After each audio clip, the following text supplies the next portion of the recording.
Week 1 power rankings are finally here. We are into the football season. The off season is completely out the window 100% now. We are recording this on a Tuesday, the couple of days before the Ravens and Chiefs game. But now, you already seen the title, you already seen the thumbnail. We're talking about the power rankings. We're only doing 1 through 10. And now, I will say, take it with a grain of salt because, of course, we all know this is kind of bias from last year, not bias, but kind of coming off from last year, what they did during the offseason, their current injury state, their current team state. So I do want to say that real quick. So of course you are not going to agree with me 100%, and just because you don't agree with me 100%, I want you to comment down below your biggest reaction, your biggest take, the biggest flaw in my predictions, whatever you want. I know you do not agree with me 100%, and that's why I love doing this, because it creates a lot of drama. But let's get into it.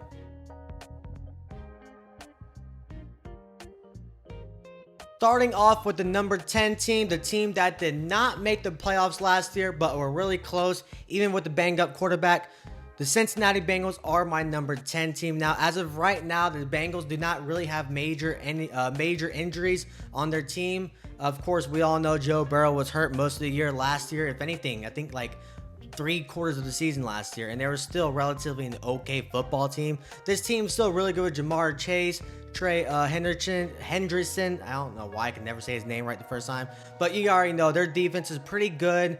They did get Geno Stone, so this team had a lot of improvements during the offseason. They did lose Joe Mixon, but they got another running back, Zach Moss. They had a nice little draft and an offensive lineman, Marius Mims. So I like where the Bengals are at right now. I just like them at number 10. They could be number 11, number 12, number 13, whatever, but I just think they're a pretty good fit for the number 10 team. My number 9 team, there might be some controversy here. The Dallas Cowboys are my number 9 team. Granted, we all know what they did in the playoffs. They completely choked against this team right here. Oh yeah, that was absolutely beautiful. But this team is still really, really, really solid. Even though they do have Deron Bland, one of the best cornerbacks on their team, out for most of the season. That is a big blow. And of course, we all know about the CeeDee Lamb. Of course, Dak Prescott situation, Micah Parsons. But they're still, as of right now, all together. CeeDee Lamb just got his freaking bag. This team is still really, really good. They did lose the defensive coordinator. He went to the Commanders, Dan Quinn. So the coaches kind of did change up a little bit, and Mike McCarthy's still on the hot seat. But this team is still really, really good. Top offensive line unit, definitely top 10, maybe top 5 offensive line unit. They're just, the running back is a little sus, a little sus. Dalvin Cook, Ezekiel Elliott out of his prime. It is what it is. Cowboys is still a really good team. They're my number 9 team. My number 8 team that went to the playoffs last year, got eliminated immediately, was the Miami Dolphins. Now, of course, we all know they have one of the best offensive, in football, one of the fastest and all that. Tua, Jalen Waddle, Tyreek Hill, of course, Raheem Mostert. This team is just stacked on the offensive side. Now, their offensive line is still a little sus. Now they got OBJ now, and also he's on the PUP list, so it's kind of but he's technically out of his prime. But anyways, this offense is still just juice, and that's why they're so high up there. And now, granted, they did lose Christian Wilkins during the offseason, but they got Jordan Poyer, which, is he out of his prime? Maybe just a little bit, but they still got Jalen Ramsey. They still got a couple of good players on that defensive side. This Dolphin team is going to be really good this year. No matter what you think of Tua, I still think he's an above average quarterback. Maybe a little overpaid, but still really, really good quarterback. Still a good team. Dolphins, number 8. Now, for the number 7 team, at least maybe in my opinion, the best team in football, the Green Bay Packers. Now, of course, we all know that they completely revamped their coaching staff, along with the defensive side. New defensive coordinator, new linebacker coach, new safety coach, all that crap. I think Jeff Hafley is going to be a complete change game, right? He's going to change the game completely. I'm so excited, as you can see. Freaking, I am so glad that Joe Barry's gone. I can speak for every single Packer fan. I am so sorry. But Josh Jacobs, I think that's a little bit of an upgrade compared to Aaron Jones. And I love Aaron Jones so much. I really, really do. The only thing that really concerns me is the offensive line right now for the Packers. They are a little bit sus. We always have some kind of injury on offensive line. Of course, losing Dave Bakhtiari. He didn't even play last year, but he was still a really good offensive lineman.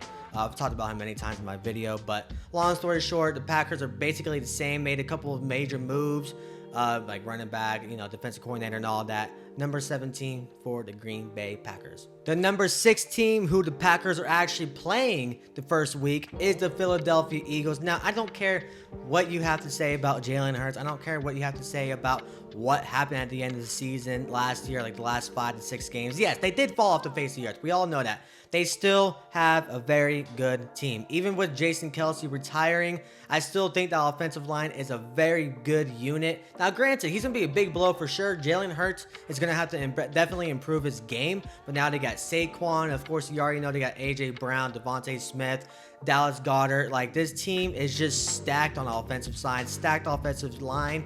Their defense is a little sus. They did lose Fletcher Cox. He retired. Of course, they completely revamped the cornerback room. Darius Slay is still there. They got Cooper DeJean, Quinion Mitchell. So, like, they got a lot of young studs in the secondary. Still a little sus about their defense, but whole different coaching changes on the defensive and offensive side. So, they're still a good team, whether you like it or not. Eagles, number 6.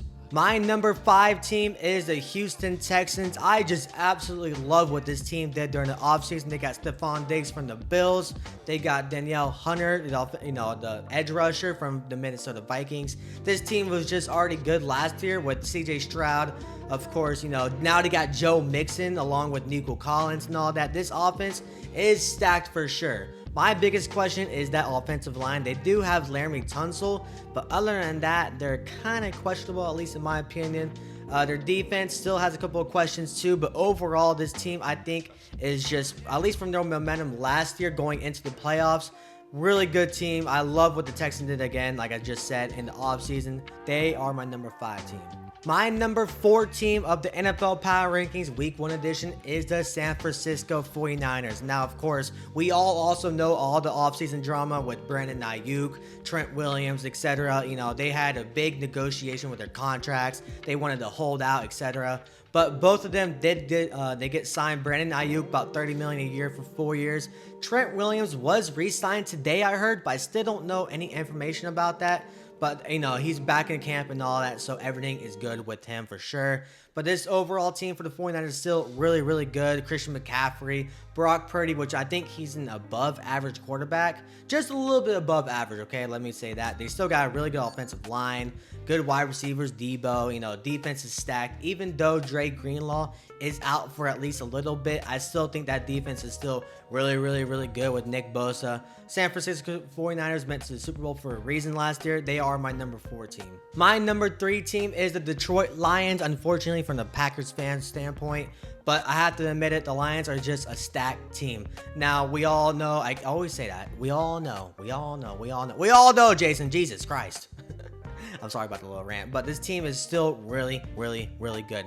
Their biggest weakness last year was definitely their secondary, and they definitely improved it by adding Terrion Arnold in the draft. They got Carlton Davis from the Tampa Bay Buccaneers.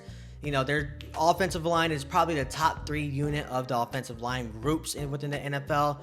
Jared Goff, is still a pretty good quarterback. Jahmyr Gibbs, all these, Monteron St. Brown. This team is just stacked, and it's really scary because I always remember a couple years ago, I was talking about the Lions and the Packer games at the end of the season last year. I'm like, watch out for this Lions team. They're going to be really damn good. And guess what? I was right. But as of right now, just overall, really good team. Just the 2 teams above them, I think, are just better. And yeah, I think this is a really good placement for the Lions. Number 3.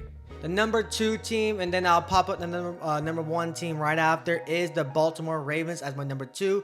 Kansas City Chiefs, number 1. Of course, we all know why the Chiefs are number 1. I'm not even going to talk about the Chiefs because they're so damn good. Anyways, the freaking Baltimore Ravens are number 2. The Derrick Henry signing was just an absolute need. Their running back room was not that good last year with Gus Edwards. They got Derrick Henry. That is a significant improvement. I don't care what his numbers were last year, Derrick Henry. He's going to have so much weight lifted off of his shoulders. He's going to completely ball out this year. The offensive line is still really good. They got Zay Flowers, of course, Mark Andrews. This offense, Lamar Jackson. This offense is just a freaking juggernaut, dude. I don't know how the defense are going to stop the Baltimore Ravens. They're, of course, the number 1 seed last year. They beat the Texans in the first round, I believe. It was the Texans. Yeah, it was the Texans. Of course, we all know they lost against the Chiefs in the playoffs.